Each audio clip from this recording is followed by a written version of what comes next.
अस्सलाम वालेकुम। इस वीडियो में हमने एक ब्लॉकचेन सिस्टम इम्प्लीमेंट किया है जावा स्क्रिप्ट के साथ। तो सबसे पहले ब्लॉकचेन हमारे पास क्या होती है। ब्लॉकचेन हमारे पास एक डिसेंट्रलाइज लेजर होता है। जितनी भी ट्रांजैक्शन होती है उस अक्रॉस फॉर ऑल ट्रांजैक्शन, और इसमें हमारे पास peer to peer network use होता है। अब हमारे पास लेजर क्या है। लेजर का मतलब रजिस्टर। सिंपल वर्ड में हम इसको एक हिसाब की किताब भी कह सकते हैं कि जिसमें हमने एक रिकॉर्ड अपनी कोई चीज सेव करने के लिए कुछ किसी चीज का रिकॉर्ड लिखा हो। जैसे अगर हम कोई चीज उधार ले लेते हैं तो कोई अपने पास नोट कर लेता है, उस तरह हम इसको एक सिंपल वर्ड में रजिस्टर भी कह सकते हैं। डिसेंट्रलाइज क्या होता है। डिसेंट्रलाइज मतलब इसका कोई सिंगल बॉस नहीं होता। मतलब कि अगर पूरी कोई एक अगर मैं बात करूँ, एक कंपनी की बात कर लूँ, तो उसमें सिर्फ हमारे पास एक बॉस होता है। तो डिसेंट्रलाइजेशन में होता है कि यहाँ पे कोई एक बॉस नहीं होता, हर कोई बॉस होता है, हर किसी के पास हर चीज की कॉपी होती है। पेयर टू पेयर क्या होता है। पेयर टू पेयर में हमारे पास डायरेक्ट कनेक्शन होता है, ठीक है। उसके अंदर हमारे पास अगर मैं किसी से कोई चीज कर रही हूँ या बात कर रही हूँ तो मेरे बीच में कोई चीज नहीं आएगी, मैं आऊंगी और डायरेक्ट सामने वाला वो पर्सन होगा जिससे मैंने बात करनी है।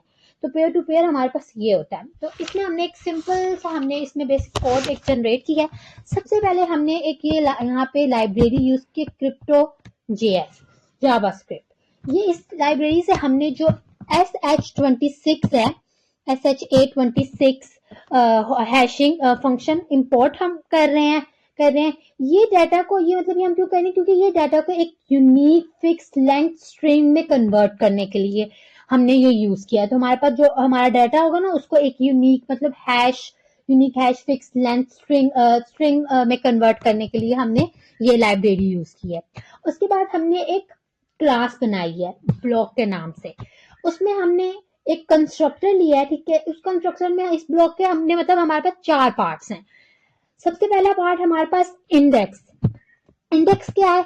इंडेक्स है जो हमारे पास जो एक ब्लॉक का कोई नंबर होगा 0 1 2, टाइम स्टैम्प, डेट कि ये ब्लॉक किस स्टेट को बना, डाटा कोई भी डाटा जैसे अमाउंट हो गई, प्रीवियस हैश कि किसी चीज का प्रीवियस हैश, और एक जो हमारे पास मतलब ये इसमें हमने इसको डिफॉल्ट रखा है, इसके अंदर कुछ भी नहीं है। अब हमने क्या किया, अब ये चीजें हमारे पास ये कंस्ट्रक्टर के अंदर थी। अब ये कंस्ट्रक्टर के अंदर थी, उसके बाद हमने ये जो 4 लाइंस यूज की है, मतलब this dot index equal to index, this dot time stamp equal to time stamp. या ये जो हमारे पास कंस्ट्रक्टर के अंदर सारी वैल्यूज को ना दिस के जरिए हमने ब्लॉक ऑब्जेक्ट में स्टोर करवाया है। जो ये है ना, हमने दिस इसके जरिए हमने इसको एक ब्लॉक ऑब्जेक्ट में इस ब्लॉक को हमने ऑब्जेक्ट में स्टोर करवाया है। तो हमने ये इस वजह से यूज की है। देन हमारे पास जो हमने यहाँ पे यूज किया है this dot hash, this dot hash, this dot calculate hash.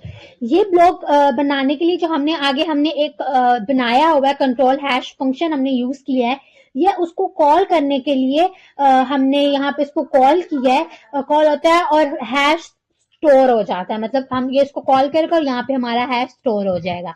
अब वो जो हमने कंट्रोल हैश का जो हमने फंक्शन जो बनाया था ना, वो ये है हमारे पास ये। अब इसमें ये क्या कि जो हमारे पास जो ब्लॉक के सारे फील्ड्स को ना को मतलब जो ये फील्ड्स है हमारे पास इंडेक्स, प्रीवियस है, जो भी है, को एक साथ करके हमारे पास जो SHA256 से हैश बनाता है, ठीक है। ये हमारे पास हैश क्रिएट बनाता है, और अगर कोई भी एक फील्ड चेंज हो तो हैश बिल्कुल अलग हो जाता है, ठीक है। अब ये हम इस सबको हमारे पास इस कैलकुलेट हैश की मदद से हमारे पास इन सारी फील्ड्स का ये हैश क्रिएट करेगा। और अगर इसमें कोई भी फील्ड चेंज हो गई तो मतलब फील्ड के अंदर कोई भी हमने डाटा चेंज कर दिया तो हैश बिल्कुल अलग हो जाएगा।